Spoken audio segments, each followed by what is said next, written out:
네, 안녕하세요. 주토팬입니다. 12월 12일 월요일 평화로운 하루 되시길 바라고요. 오늘도 역시 저번 주 시장 정리 먼저 해보고 이번 주에는 어떻게 대응하면 좋을지, 마지막으로 국내 우량 산업과 핵심 기업을 알아보며 차트 분석과 결론을 공유드려 보겠습니다. 자, 저번 주에 어땠죠? 일단 한 주 내내 선물 옵션 만기 관련 수급 이슈 때문에 증시가 지지부진했습니다. 그런데 금요일에는 반도체를 비롯한 기술주와 금융주, 미디어가 반등을 주도하면서 외인은 순매수로 전환을 했습니다. 그렇지만 연말 특성상 거래대금 감소 그리고 FMC에 대한 관망 심리는 여전하고 방향성 있는 수급은 아직 없는 상태입니다. 중국 리오프닝 재료가 강했는데 점차 약해지며 방어주 우위인 가운데 업종과 순환매 성격이 강해지고 있습니다. 코스닥은 펀더멘탈 영향이 적은 업종을 중심으로 상대적으로 주가 방어가 괜찮은 편입니다. 자, 이번 주 시장은 어떨까요? 긴축의 디테일을 결정할 12월 FMC 회의와 소비자 물가가 예정되어 있는데요. 이번 주 내년 상반기 통화 정책 경로가 결정될 예정입니다. 기준금리 50bp 인상이 예상되고요. 최종 금리는 약 5% 전후로 조정될 것으로 예상됩니다. 자, 그동안 좋은 지표를 나쁘게 해석했던 배경은 고물가 압력, 높은 물가 불안 때문에 긴축이 가속화될까봐 했던 불안이 자리 잡고 있었던 것인데요. 일단 두 가지 시나리오, 긍정적인 시나리오는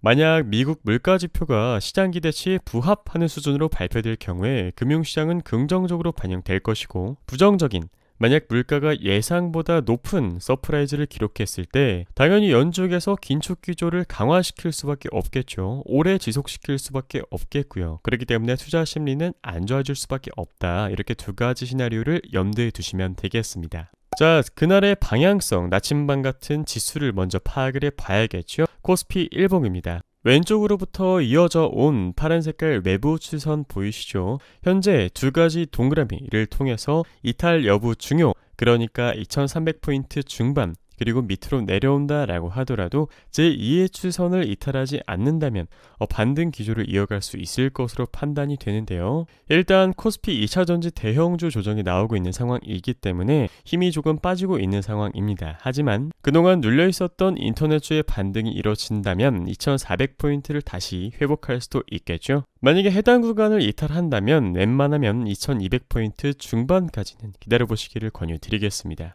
자, 2023년에도 증익 가능한 업종, 바로 덴탈 업종이죠. 인플레이션발 침체로 고금리, 강달러, 저성장 시대가 도래해 버렸습니다. 덴탈 업종은요, 23년도에도 외형 성장 및 증익이 기대되고 시장의 성장성이 높고 해외 수출 비중이 높은 국내 의료기기 기업에 대한 관심으로서 우리들이 지속적으로 팔로우를 해봐야겠죠. 자, 덴탈 산업의 성장성에 주목하자 국내 덴탈 의료기 기업들은 절대적인 매출 규모 성장에 따른 영업 레버리지 효과 발생 구간에 있습니다. 매출액보다 영업이익이 더 확대되는 좋은 현상 구간에 있는 거죠. 그래서 경기 둔화가 예상되는 내년에도 덴탈 기업들의 외형 성장과 이익률 개선은 지속될 전망입니다. 글로벌 덴탈 산업 특징과 트렌드를 간단하게 짚고 넘어가 볼게요. 일단 글로벌 덴탈 시장은 29년까지 연평균 7.4% 성장이 기대되고, 특히 임플란트 시장은요 30년도까지 연평균 9.8%의 고성장이 기대됩니다.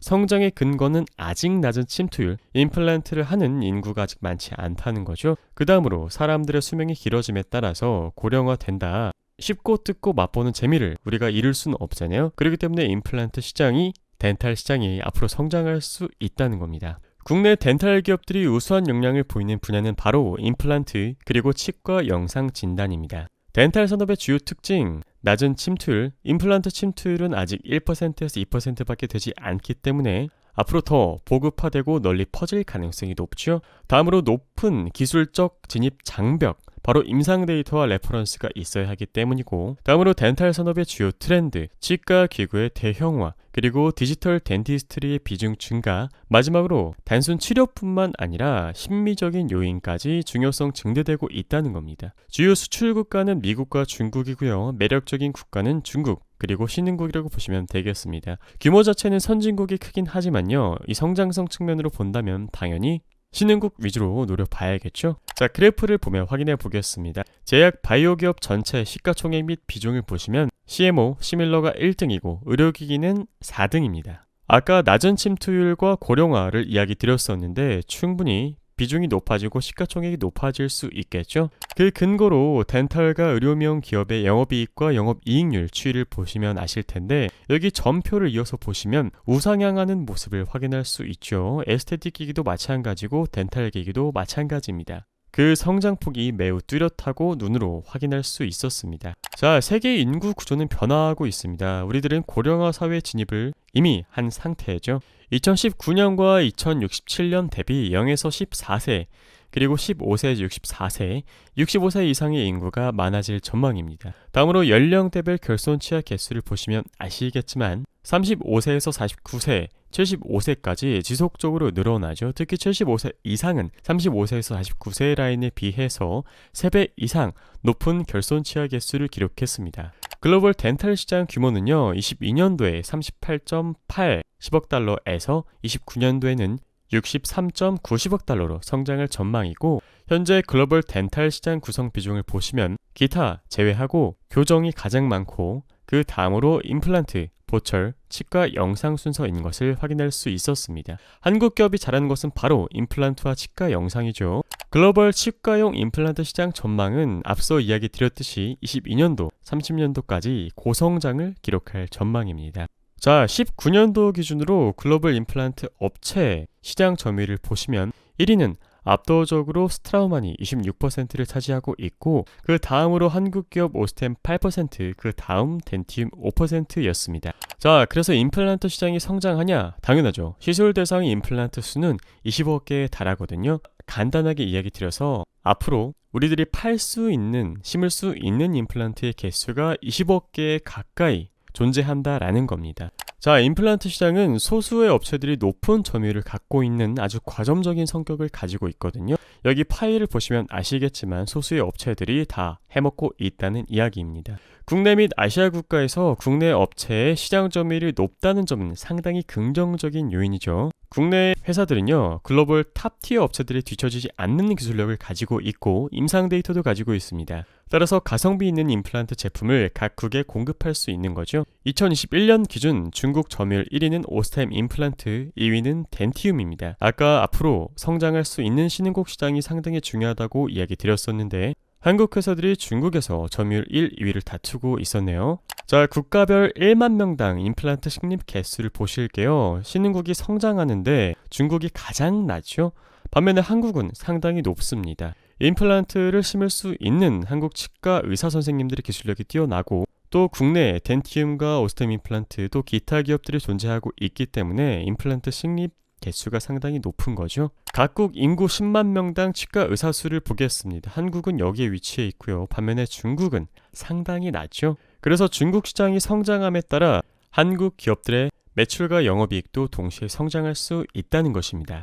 자, 국내 임플란트 연간 시술 환자 수 추이를 보실게요. 의료 정책에 따라서 확실히 14년도에서 15년도 매우 크게 증가했고, 그 추이는 지속적으로 늘어나고 있는 상황입니다. 그리고 미국 임플란트 시장 규모를 보시면 21년도에서 30년도까지 연평균 10.2%의 성장률을 기록할 전망입니다.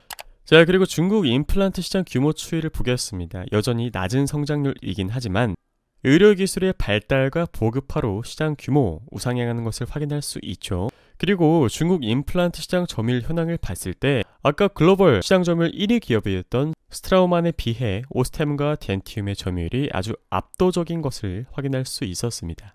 자, 중국 임플란트 수량 추이는 11년도부터 20년도까지 상당히 증가하고 있는 것을 확인할 수 있죠. 이 수량이 22년도 그리고 30년도까지도 앞으로 점진적으로 당연히 우상향할 수밖에 없겠죠. 인구 노령화, 고령화, 의료기기, 의료기술의 보급과 발달에 따라서 말이죠. 자, 중국 내 주요 임플란트 브랜드들을 간단하게 짚고 넘어가 보겠습니다. 아까 전세계 시장 점유율 1위 기업 스위스의 스트라우만은 210만원 정도 하거든요. 반면에 한국 기업 오스템 임플란트 덴팀은 각각 150만원, 130만원입니다. 가격 차이가 상당히 많이 나죠. 사실 퀄리티에 큰 차이가 없다면 저 같아도 오스템 임플란트 덴팀으로 승립을 하겠습니다.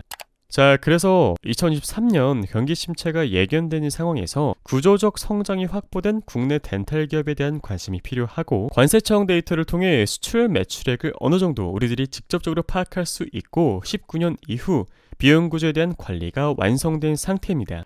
중국 VBP로 외형 성장에 대한 불확실성이 고조되었으나 현재까지 나온 요소들을 종합해 보면 국내 기업에 대한 큰 영향은 없을 것으로 판단이 되고요. 우리들은 국내 임플란트 1위 오스템 임플란트, 그리고 디지털 덴티스트리로 도약하는 덴티움, 치과 영상 진단 글로벌 시장 점유율 상위권 바텍에 주목을 해보겠습니다. 자, 오스템 임플란트와 덴티움은 임플란트 분야에서 아시아 1, 2위를 다투고 있고, 글로벌에서는 4위, 5위를 다투고 있죠. 그리고 치과용 영상 진단 장비를 제조 및 유통하는 바텍은 3D CT 분야 글로벌 시장 점유율 최상위권인 회사입니다. 자, 오스템 임플란트부터 보겠습니다. 신흥국 중심으로 한 덴탈 산업의 높은 성장성과 함께 오스템 임플란트의 성장 여력이 경쟁사 대비 뛰어나다고 판단하여 최선호주로 제시한다. 과거 기업 할인 요인이 되었던 일회성 비용 리스크는 철저히 관리되고 있고, 횡령 이슈 이후 경영 개선의 노력을 지속하고 있다. 이제는 외부적 요인보다 성장의 동력이 되는 펀더멘털을 바라봐야 할 시점이다. 중국 등 신흥국 덴탈 시장의 높은 성장성과 동사의 점유율을 감안하면 연매출액 두 자릿수 성장은 충분히 가능하다는 판단이다. 다음, 덴티움. 개선된 수익성을 유지하면서 성장하는 중국 시장을 중심으로 연간 20%대 외형 성장이 가능하다고 판단한다. 경쟁사 대비 높은 마진율은 높은 제품 비중 및 핵심 제품 내재화 등에 기인한다. 임플란트를 기반으로 디지털 덴티스트리 전반의 토탈 제품 및 서비스 라인업을 구축한 점도 매력적인 요인이다. 다만 중국 매출 비중이 높아 VBP 관련 불확실성이 존재하는 점은 할인 요인이다. 아까 VBP 관련 불확실성이라고 이야기 드렸었는데, 중국에서 임플란트 서비스 가격을 표준화 시켜버리기 위해 중앙 집중식 물량 기반 조달로 중저가 임플란트 시장에서 거센 경쟁이 강화되기 때문입니다. 하지만 이것을 자세히 알아봤을 때 사실 한국 기업에 크게 피해될 요인은 없다고 판단됩니다. 마지막으로 바텍, 성장하는 치과 영상 진단 시장에서 글로벌 시장 점유율 최상위권 포지셔닝을 통한 안정적인 비즈니스 모델과 우량한 재무 구조를 보유하고 있다. 그럼에도 불구하고 별다른 모멘텀이 없어 지속적으로 저평가를 받고 있는 기업이다. 최근 경기 둔화 상황에서도 동사의 실적 성장이 확인된다면 재평가를 받을 수 있다고 판단한다. 자, 그래서 주요 커버리지 종목 오버뷰를 보겠습니다. 오스템 임플란트가 최선호주고요. 그 다음은 덴티움, 그 다음은 바텍입니다. 22년 그리고 23년 보시면 아시겠지만 매출액, 영업이익, 영업이익률, 단기순이익, ROE 간단히 보시더라도 성장하는 것을 우리들이 직접적으로 확인할 수 있죠. 오스템 임플란트와 덴티움의 핵심 제품은 임플란트고, 주요 지역은 중국, 미국, 러시아, 그리고 중국, 러시아입니다. 바텍은 선진국 시장에서 점유율이 상당히 높더라고요. 주요 지역은 미국과 유럽입니다. 보유 현금성 자산은 다음과 같으니 참고하시기를 바라겠습니다. 자, 본격적인 차트 분석, 언제 매수하고 언제 매도하는지가 수익과 손실에 가장 중요한 영향을 미치기 때문에 기술적 분석을 당연히 해야겠죠.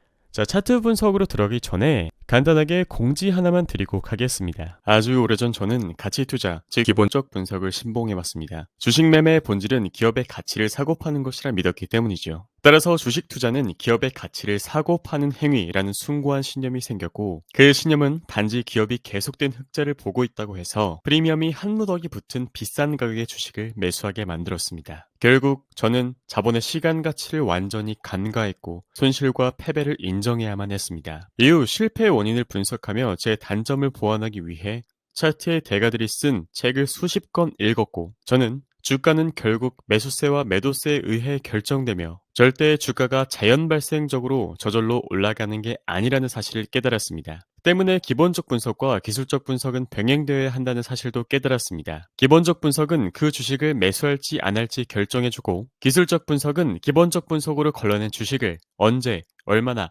몇 주나 매수할 것인지 판단하는 보조지표가 됩니다. 기술적 분석은 제도권의 펀드 매니저들도 이용하는 신뢰성 높은 도구 중 하나입니다. 여러분들도 아시는 것처럼 기본적 분석은 기업의 펀더멘털을 분석하여 그 회사가 유망한지 혹은 좋지 않은지 분석합니다. 하지만 이것이 이 회사의 주식을 얼마에 매수하고 얼마에 매도하는지는 알려주지 않습니다. 모든 우량주가 하늘 위로 치솟을 수는 없죠. 때문에 기업의 펀더멘털이 좋더라도 그 주식을 얼마에, 언제, 몇 주를 살 것인가 결정하는 것은 바로 기술적 분석을 필요로 합니다. 저는 과거의 제 모습처럼 시행착오를 겪고 있는 투자자분들을 위해 강의를 제작했습니다. 투자자분들은 여전히 매수, 매도에 있어 어려움을 겪고 있기 때문이죠. 요약하자면 본 강의는 기술적 분석의 개념과 시장에서의 적용에 있어 가장 쉬운 안내서입니다. 본 강의의 목적은 초보분들도 차트 분석을 배워 실제 수익을 낼 수 있는가에 집중되어 있습니다. 제가 했던 방식은 존 제이 머피의 노하우와 다른 전설들의 기법을 기반으로 정교한 연구와 계산에 바탕을 두었습니다. 그러나 제 발음은 전문적인 금융 용어를 전혀 사용하지 않고 기술적 분석을 100% 이해시키는 것입니다. 본 교육에 초보자를 위한 구체적인 기법과 어떻게 부를 쌓을 수 있는지 핵심만을 눌러 담았습니다. 단언컨대 본 교육은 국적과 남녀노소를 불문하고 모든 사람들이 이해할 수 있다고 믿습니다. 해당 과정의 기한이 오늘까지이기 때문에 공지 차원에서 안내해 드립니다. 참고되시길 바랍니다.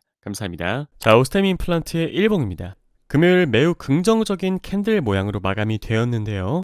차트상 특별한 점은 없지만 저점을 높이고 있다는 점이 상당히 긍정적이고 11만 2,500원을 지지선으로 잡아보시고 오늘날의 자리부터 충분히 분할 매수 가능한 자리라고 판단됩니다. 만약 주가 상승이 일어나서 매도를 고려해보는 시점까지 도달한다면 14만원에서 14만 4천원을 주요 저항대로 잡고 대응해보실 수 있고 그 다음으로는 15만 9,900원 그러니까 편하게 16만원 정도를 최종 저항으로 바라보시면 되겠습니다. 다음은 덴티움 1봉입니다. 덴티움 역시 최근에 깊은 조정이 일어나긴 했지만 우상향 과정 중에서 주요 추세선을 이탈하지 않았고 지지선 2개 82,000원, 71,000원으로 투자를 고려할 경우에 매수 대응을 할 수 있겠으며 주가 상승이 일어날 경우에 96,500원부터 105,500원은 주요 저항대로 우리들이 생각하고 대응을 해야겠습니다. 만약 해당 구간을 돌파하고 지지한다면 그 위로는 이 좌측으로 그러니까 매물대가 없거든요. 뚫려있는 구간이기 때문에 점진적인 주가 상승이 가능하다고 판단됩니다. 다만 주봉상 과열 구간에 이르렀을 때 확실하게 조정이 나오는 차트이기 때문에 만약 주봉상 과열 구간에 이르른다면 우리들이 분할 매도를 또 고려해 볼 수 있겠죠. 마지막으로 바텍 1봉입니다. 바텍 같은 경우에는 현재 구간에서 수렴을 하고 있는 상태인데요. 주요 지지밴드는 28,700원에서 29,200원입니다. 주가 상승이 발생할 경우에 저항밴드는 35,400원부터 36,200원 보시면 되겠고 그 위로 저항밴드는 44,000원에서 46,200원까지 보시면 되겠습니다. 꾸준한 반등이 일어나서 주가 상승 만약에 5만원대까지 간다면 여기서는 수익을 혹은 이렇게 강력한 거래량이 고점에 이르러 발생한다면 매도를 고려해볼 수 있겠죠. 자, 오늘의 마감 기한인 기술적 분석 교육과 곧 모집이 종료되는 투자연구소의 참여 방법 고정 댓글을 통해 안내해 드리겠습니다. 평화로운 한 주 되시길 바랍니다. 감사합니다.